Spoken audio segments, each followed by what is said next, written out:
Baiklah, Assalamualaikum warahmatullahi wabarakatuh. Saya Muhammad Dandi Kurniawan. Saya dari Prodi Sosiologi, jurusan Sosiologi Fakultas Ilmu Sosial dan Politik. Di sini saya akan sedikit membahas pokok-pokok pikiran dari teori sosiologi Rolf Dahrendorf. Selamat menyaksikan.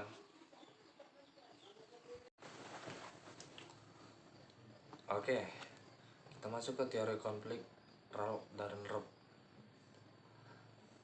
Teori konflik Rolf Dahrendorf ini muncul karena dia melihat bahwa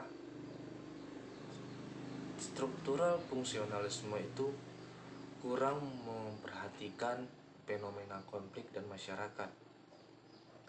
Teori ini juga muncul dengan mengubah, memodifikasi, dan melakukan penerapan terhadap teori Karl Marx yang berupa kelas antara kelas borjuis dan kelas proletar.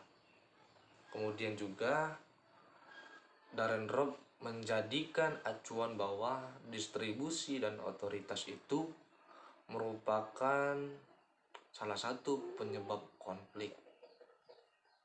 Oke, sekarang kita akan membahas pokok-pokok pikiran teori konflik dari Rolf Dahrendorf ini. Dahrendorf juga mempunyai pandangan lain dalam melihat konflik sosial. Menurut dia, konflik disebabkan oleh berbagai aspek, bukan hanya dari ekonomi, seperti apa yang disampaikan oleh Karl Marx tadi. Kemudian, teori konflik Dahrendorf ini menekankan bahwa ada yang menguasai dan ada yang tidak menguasai dari suatu kelompok masyarakat. Kalau kita ambil contoh sampelnya saja, konflik di suatu pasar misalnya antara pedagang dengan pemerintah kota. Pada teori otoritas Rolf Dahrendorf, yang kemudian dapat kita simpulkan adalah bahwa pemerintah kota memiliki otoritas atau wewenang, sementara pedagang tidak memiliki otoritas. Sampai di sini kalian pahamlah sedikit-sedikit. Oke, kita lanjut lagi. Kemudian Rolf Dahrendorf membagi 3 golongan kelompok yang terlibat konflik, yaitu kelompok semu, kelompok kepentingan, dan kelompok konflik sosial. Sekarang kita jelaskan maksud dari ketiga kelompok tersebut. Kelompok semu yaitu kelompok atau sejumlah pemegang posisi dengan adanya kepentingan yang sama, namun mereka belum menyadari keberadaannya. Kemudian kelompok kepentingan. Kelompok kepentingan adalah kelompok yang terbentuk dari kelompok semu yang lebih luas. Kepentingan ini mempunyai struktur organisasi, program, tujuan, serta anggota yang jelas. Nah, kelompok kepentingan inilah yang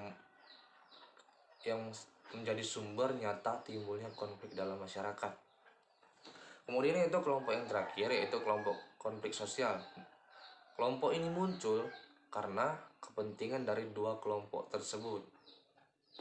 Dengan demikian, dalam kelompok itu akan terdapat dua perkumpulan, yaitu kelompok yang berkuasa atau atasan, dan kedua kelompok yang di bawah atau bawahan. Seperti yang saya jelaskan pertama sekali tadi, ada yang berkuasa dan ada yang tidak berkuasa. Coba kita ambil contoh satu kali lagi, ya sedikit mengertilah. Contohnya begini, kita lihat beberapa perusahaan itu pasti ada posisi direktur, sekretaris, berbagai macam direktur, dan juga karyawan kan. Nah, mereka juga itu memiliki tujuan, struktur, dan wewenang yang berbeda-beda, yang rentan terhadap konflik antara mereka itu sendiri. Kemudian mereka itu memiliki kepentingan dan tujuan. Dan kemudian menurut Dahrendorf, masyarakat itu mempunyai dua wajah, itu konflik dan konsensus. Menurut dia, kalau tidak adanya konflik dan konsensus, maka akan tidak terbentuknya masyarakat menurut Dahrendorf tersebut. Dan yang terakhir itu, dari teori konflik Dahrendorf itu, pada konflik pasti akan adanya perubahan. Memang setelah terjadi konflik pasti akan adanya perubahan. Oke, sekarang kita perincikan semua pemikiran konflik Dahrendorf tadi. Jadi, inti dari pokok-pokok pikiran teori konflik Dahrendorf yang tadi sudah saya jelaskan adalah masyarakat itu terdiri atas kepentingan yang berbeda-beda, di mana ada suatu usaha untuk menaklukkan komponen yang lain guna memenuhi kepentingan lainnya atau memperoleh kepentingan sebesar-besarnya.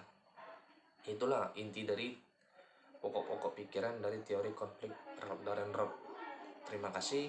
Wassalamualaikum warahmatullahi wabarakatuh.